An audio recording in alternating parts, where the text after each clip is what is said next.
Ok, ahora esta es la última parte de la clase 2 y se va a tratar justamente del error muestral y el muestreo aleatorio simple. Ahora vamos a empezar a usar justamente varios de los conceptos que ya vimos en la clase uno y que les pasé ya en los videos anteriores de la clase 2. Así que van a empezar a ver un par de cosas más matemáticas, no se asusten. Acuérdense que estas cosas se van digiriendo, por así decirlo, de a poco. Así que, bueno, partamos por la idea de qué es el error muestral, ¿ok? Y ya lo vimos un poco con esa figura de los posibles errores de las encuestas que les mostré y todo. Y en realidad el error muestral es la idea de que nosotros la estimación, ¿cierto?, de nuestro parámetro poblacional la vamos a hacer a través de una muestra, ¿verdad? Entonces, esa estimación se va a llamar estadístico. Y ese estadístico, dado que vamos a estar seleccionando una muestra y no vamos a ver a la población completa, siempre vamos a tener un error, ¿cierto? Un error asociado a la estimación de ese estadístico. ¿Ok? O sea, ese estadístico, ¿cierto? Siempre va a tener una probabilidad de ser igual al parámetro poblacional, pero en realidad esa probabilidad no va a ser igual a 1, no va a ser igual al 100% y por ende va a haber un error. ¿Ok? Y ese error se va a dar, en este caso el error muestral, es el error que se da por la diferencia entre la muestra efectiva, es decir, la muestra que lo realmente logramos encuestar. Acuérdense que en el fondo está el marco muestral, la muestra, que es las, que son las unidades que sorteamos para tratar de encuestar, y luego está la muestra efectiva, que es la que efectivamente nos responden, ¿verdad? Y el error muestral es, ¿cierto?, el que se genera en todos esos pasos. Y el error muestral va a depender de cuatro principios básicos. El primero es el tamaño de la muestra seleccionada. Mientras más grande sea la muestra, menor va a ser el error muestral. También va a depender de las posibilidades de selección de cada elemento de ser elegido, ¿cierto?, en las distintas posibles muestras que se puedan generar del mismo marco muestral. O sea, en el fondo ustedes tienen que pensar que hay múltiples escenarios de múltiples muestras que se pueden elegir dado que va a ser un proceso aleatorio, ¿cierto?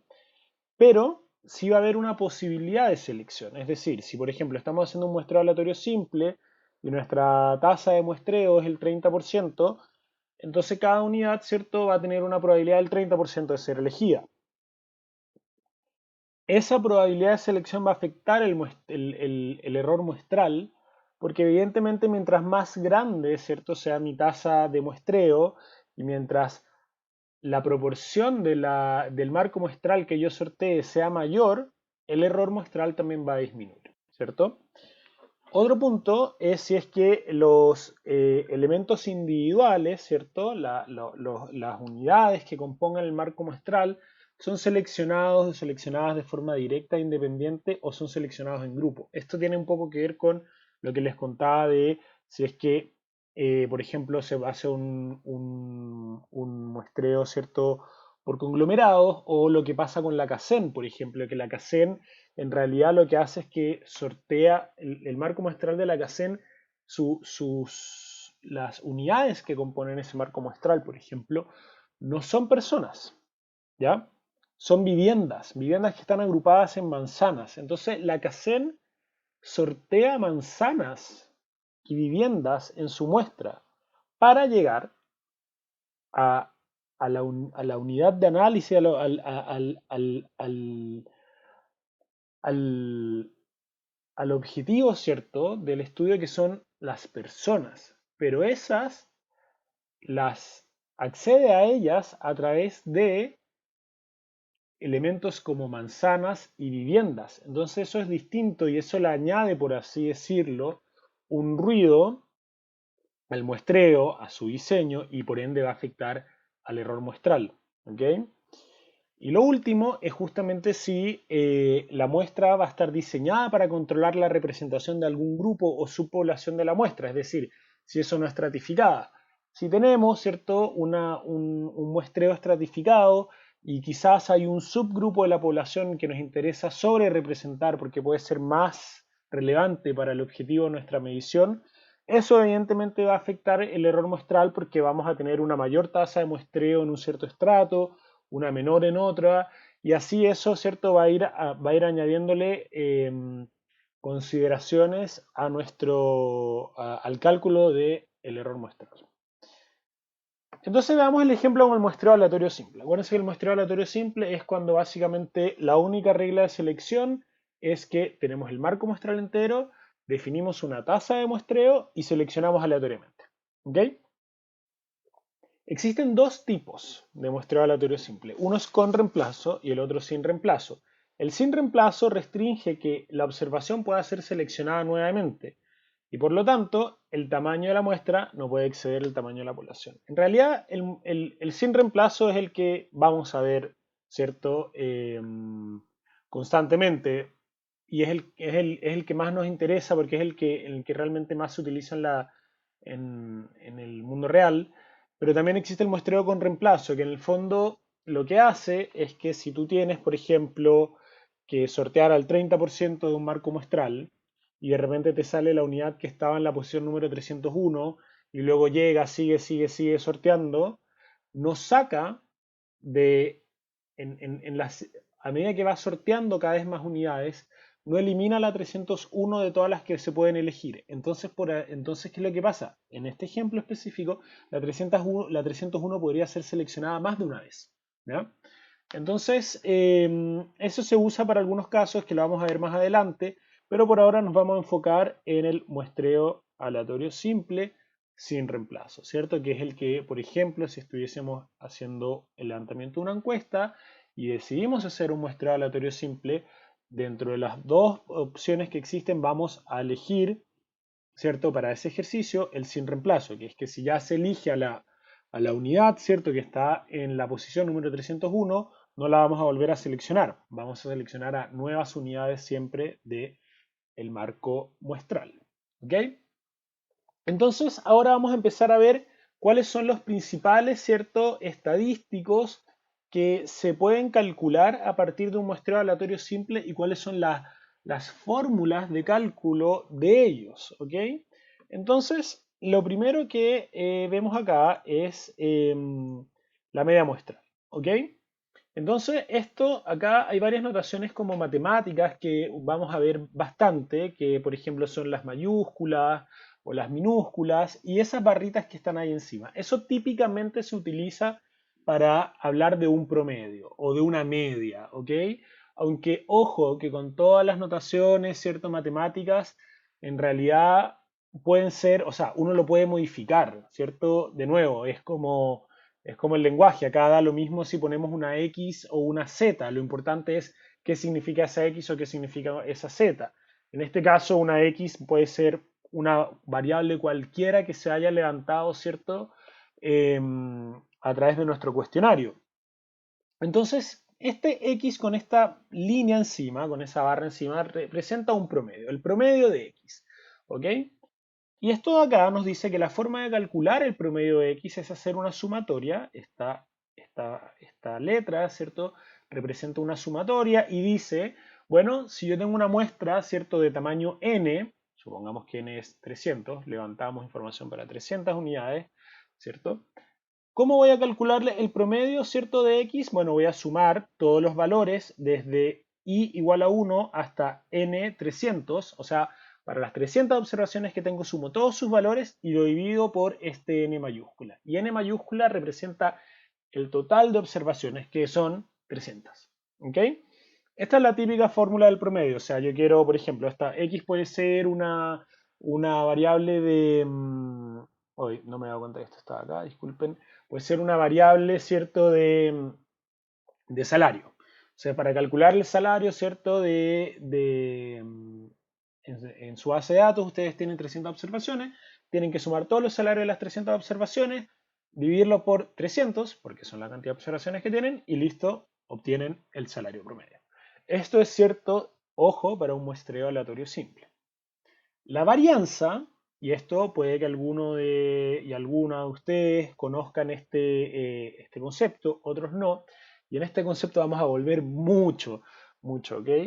que es el concepto de la varianza. Y la varianza de la media muestral se calcula de esta forma, ¿ok? Que básicamente quiere decir, bueno, la media tiene una posible variación, ¿cierto? La media muestral tiene una posible variación, si es que depende de los distintos escenarios, ¿cierto? De los distintos, de las distintas posibilidades de muestras que pueden existir, dado que hay un proceso aleatorio, ¿ok?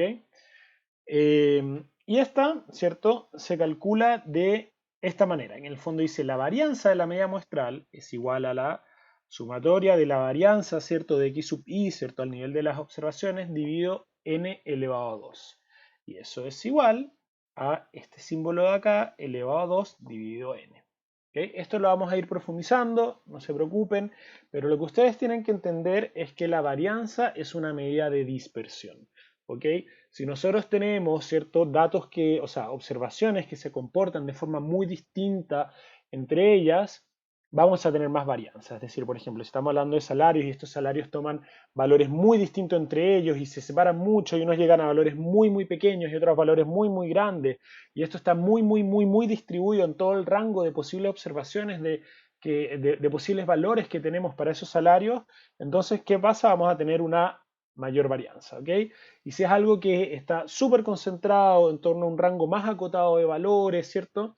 Vamos a tener una menor varianza. Entonces la varianza es una medida de dispersión. La fórmula de calcular esto que está acá arriba, ¿cierto? Es esta de acá. Entonces acá ustedes pueden ver que efectivamente hay una medida de dispersión, ¿ok? Acá lo que se hace es una sumatoria, ¿ok? De las diferencias entre x sub i y x promedio, ¿ok? ¿Qué significa eso? Eso significa justamente que esa es la parte que captura la dispersión. Entonces yo voy a sumar todas las diferencias, ¿cierto? Entre cada observación y el promedio, ¿cierto? De todas las observaciones, y eso me va a capturar una medida de dispersión. Mientras más distintas y más alejadas estén todas las observaciones del promedio, mayor va a ser la varianza. Y si no, va a ser, ¿cierto?, un poco menor. Y esto se divide por n menos 1. ¿Ok? Entonces, esto de acá, básicamente, ¿cierto?, le está dando una medida de dispersión. Es decir, yo veo más o menos la diferencia que existe, ¿cierto? Estoy haciendo el cálculo de un estadístico que tiene que ver con qué tanto se alejan o se acercan las distintas observaciones del promedio de todas ellas, ¿ok? Si nosotros tenemos una proporción, el cálculo de la varianza en ese caso es esto, en el que P es la proporción promedio, o sea, es decir, imagínense que en este caso estamos frente a una variable que no es continua, o sea, que no es una variable, ¿cierto? Como el salario, sino que es una variable dicotómica, por ejemplo, como está empleado o empleado o no, y eso nos va a dar una proporción, ¿cierto? Y SP va a representar esa proporción. ¿Ok? Y esa es la fórmula que se usa en este caso. Y hay otra fórmula que es la corrección para poblaciones finitas, que es esta fórmula acá, que lo vamos a usar, y vamos a usar esta fórmula para el cálculo, ¿cierto?, de los errores muestrales bajo un muestreo aleatorio simple. ¿Ok? Hay algo súper importante, que es que la varianza, ¿cierto?, de una variable no es lo mismo que la varianza de la media muestral. ¿Ok? La varianza de la media muestral depende de la idea de que la media muestral va a ser distinta dependiendo de cuál sea la muestra que efectivamente sale sorteada. Y como hay muchas posibilidades de distintas muestras que pueden salir sorteadas, realmente la varianza de la media muestral no es exactamente lo mismo que la varianza de una variable. ¿Ok? Y eso es súper importante y lo vamos a entender un poco más acá en la lámina siguiente. ¿Ok? Y justamente depende de la distribución de la media muestral, ¿cierto?, cuál va a ser la varianza de la media muestral. ¿Okay? Entonces acá estamos entendiendo la media muestral, por así decirlo, como una variable en específico. ¿Ok? Entonces imagínense, ¿ok? Imagínense que ustedes efectivamente están estimando el promedio, ¿cierto?, de los salarios a partir de una muestra que extraen de un marco muestral. Y de nuevo, usemos el mismo ejemplo. Una tasa muestreo al 30%, muestreo aleatorio simple. Puede que en uno de los sorteos de la muestra le salga una distribución como esta, ¿ok? Esto es, ¿cierto?, una forma de graficar esa distribución. En este caso, tendríamos, ¿cierto?, más observaciones em, concentradas en valores un poco más pequeños, ¿cierto?, de los salarios y menos, ¿cierto?, para los valores de salario más alto. Esto es asumiendo, ¿cierto?, que acá en el eje X tenemos todos los valores de salarios y acá en Y tenemos una medida de densidad, que es como una forma de medir qué porcentaje de nuestra muestra está concentrada ahí. Mientras más muestra se concentre entre esos valores, más cierto alto va a ser el valor. Esto lo vamos a todo a profundizar mucho más en la segunda parte del curso, en la que vamos a profundizar mucho el entendimiento de lo que es una distribución, pero por ahora no los quiero marear. Quiero que nos enfoquemos en cómo funciona el muestreo. Entonces lo que necesito que ustedes entiendan acá es que como hay el muestreo aleatorio simple hace un sorteo aleatorio, existe una posibilidad de que una de las muestras que se sorteen se comporte de esta forma. U otra puede dar que justo agarra más unidades que están, ¿cierto?, en torno a valores un poco más altos, ¿cierto?, de nuestra variable de salarios. ¿Y qué es lo que se muestra acá? Acá lo que se muestra es que existen muchas posibilidades de medias muestrales que se pueden estimar a partir de distintas muestras que pueden terminar siendo sorteadas. Entonces puede que una de esas muestras que sorteemos nos dé este valor de media muestral. Otra esta de acá, otra esta de acá, otra esta de acá, otra esta de acá. ¿Y qué es lo que estamos haciendo acá?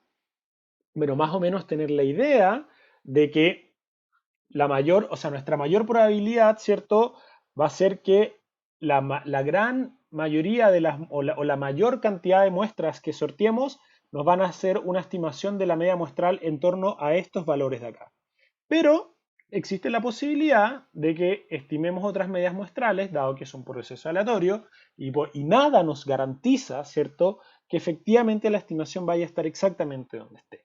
A medida que aumente la tasa de muestreo, que a medida que la muestra sea más grande, ¿cierto?, vamos a ir acercándonos justamente más al verdadero valor poblacional, pero nada nos asegura que podamos tener, ¿cierto?, un escenario en el que se sortea una muestra en el que justo la media muestral nos la estima más por acá o más por acá, ¿cierto?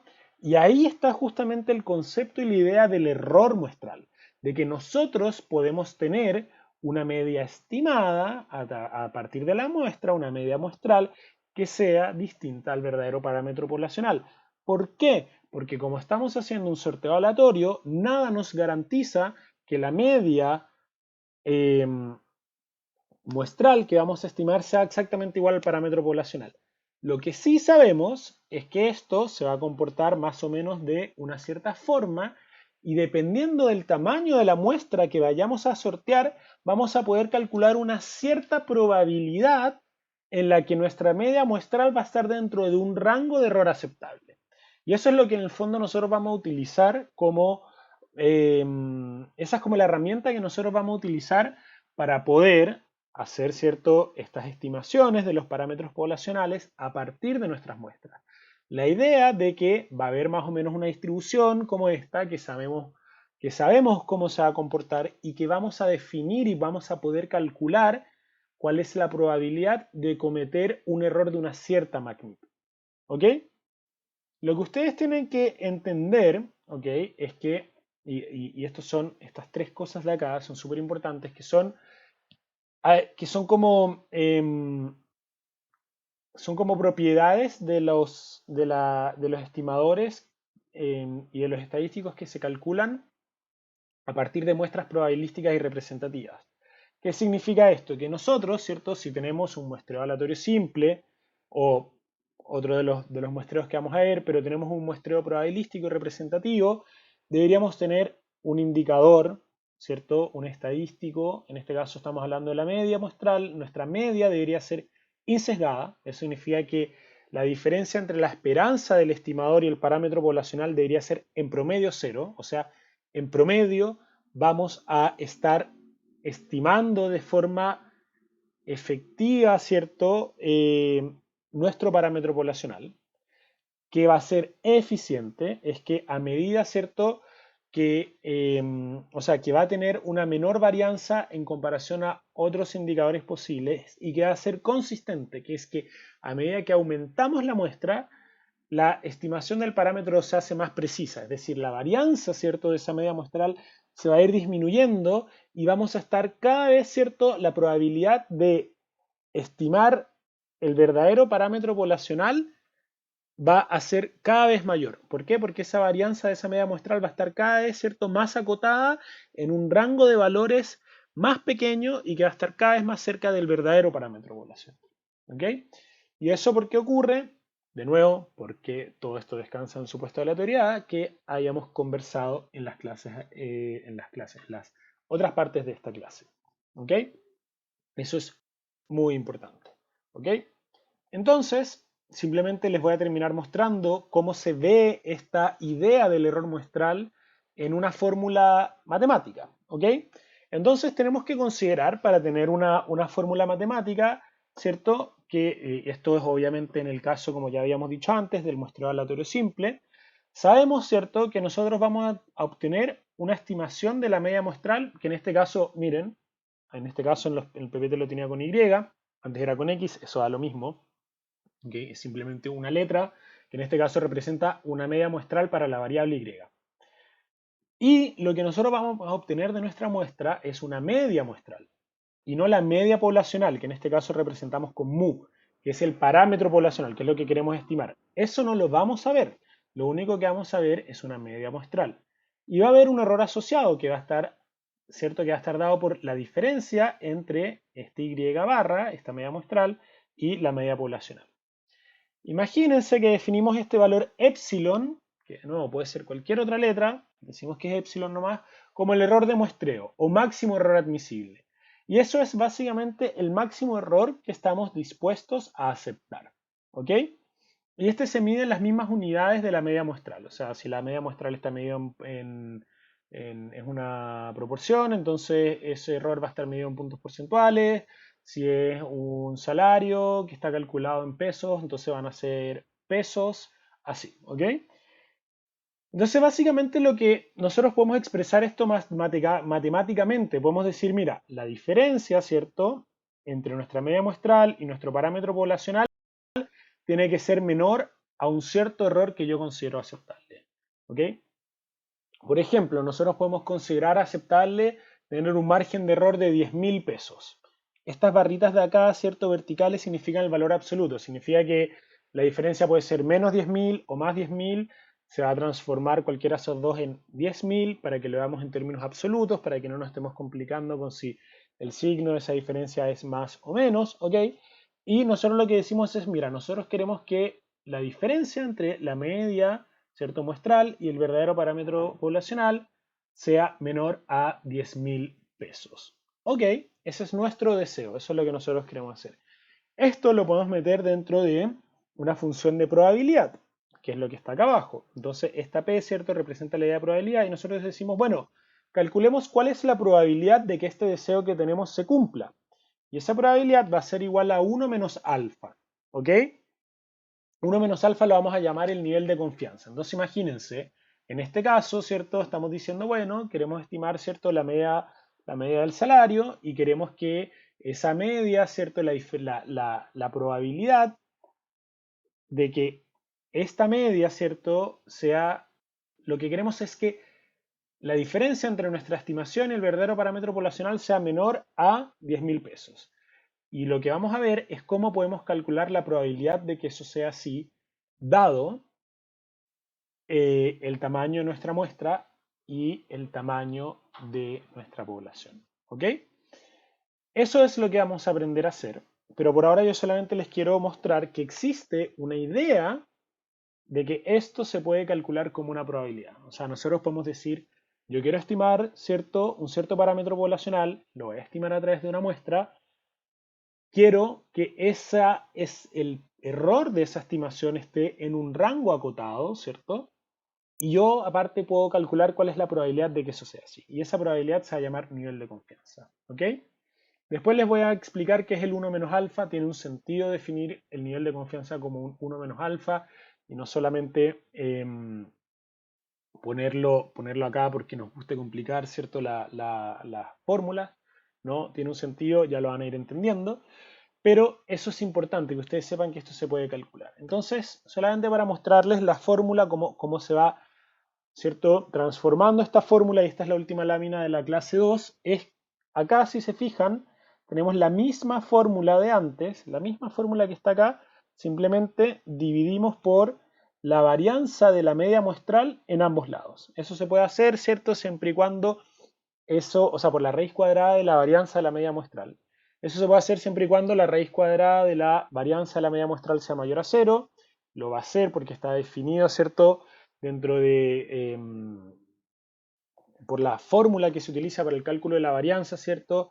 Dado que está elevado a 2, siempre va a tener valores positivos, entonces podemos hacer, ¿cierto?, esta división en ambas partes y esta desigualdad va a seguir ocurriendo. Y básicamente lo que hacemos después es un ordenamiento de términos. Decimos como esto de acá se puede escribir como un z sub alfa, ¿cierto? Entonces esto de acá es exactamente esto de acá. Y dado que sabemos que la raíz cuadrada de la varianza de la media muestral, ¿cierto?, es igual a esta fórmula de acá, que era la que habíamos visto en las láminas anteriores, reemplazamos ese valor de acá.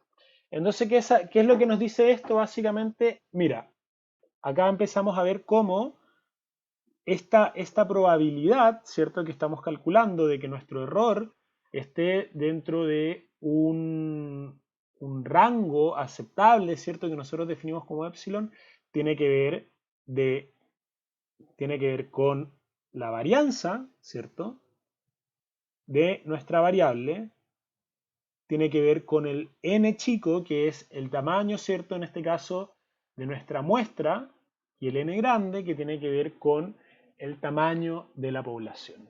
¿Ok? Y todas esas cosas van a afectar que nosotros, ¿cierto?, que van a afectar la probabilidad de que este error esté dentro de el rango que nosotros deseamos. ¿Ok? Y acá hay un supuesto clave, ¿ok? Que es el del teorema central del límite. Y el teorema central del límite básicamente nos dice que nosotros podemos asumir, ¿cierto?, normalidad en la distribución de las medias, ¿ok? Siempre y cuando tengamos una muestra de un tamaño lo suficientemente grande, ¿ok? Y podemos asumir que esa media muestral y la distribución de la media muestral se va a comportar como una función normal. Esta función normal, ¿cierto?, es esta típica campana de Gauss, que es la que siempre se utiliza, ¿cierto?, como ejemplo. Y eso significa que la distribución de la media muestral, esto de acá, no la distribución de nuestra variable, no la distribución de los salarios, sino la distribución de la media muestral se comporta como una normal, ¿cierto? Que es más o menos lo que se está mostrando acá. Es decir, ¿de qué va a depender la distribución de la media muestral? Acuérdense que lo vimos recién. Va a depender de que tenemos un montón de muestras posibles y todas esas muestras posibles que pueden ser distintas realizaciones, ¿cierto?, de este ejercicio se van a distribuir como una normal. Y eso nos va a permitir hacer acá un supuesto muy relevante para el cálculo de este z sub alfa, ¿ok? Que vamos a poder usar, ¿cierto?, al asumir que esta media muestral sigue una distribución normal, vamos a poder hacer ciertos supuestos en los que, por ejemplo, si el z se estima, ¿cierto?, a un 95% de nivel de confianza, vamos a saber que el valor, ¿cierto?, de este parámetro z va a ser 1,96.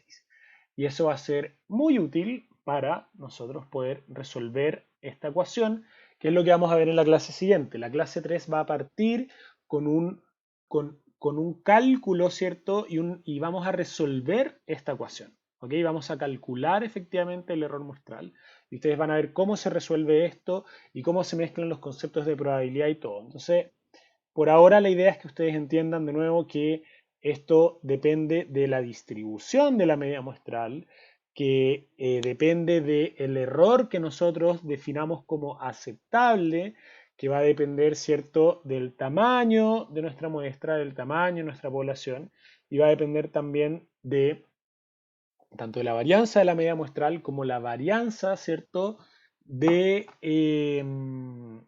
nuestra variable. Así que eso es por la clase de hoy. A ver. Mm, mm.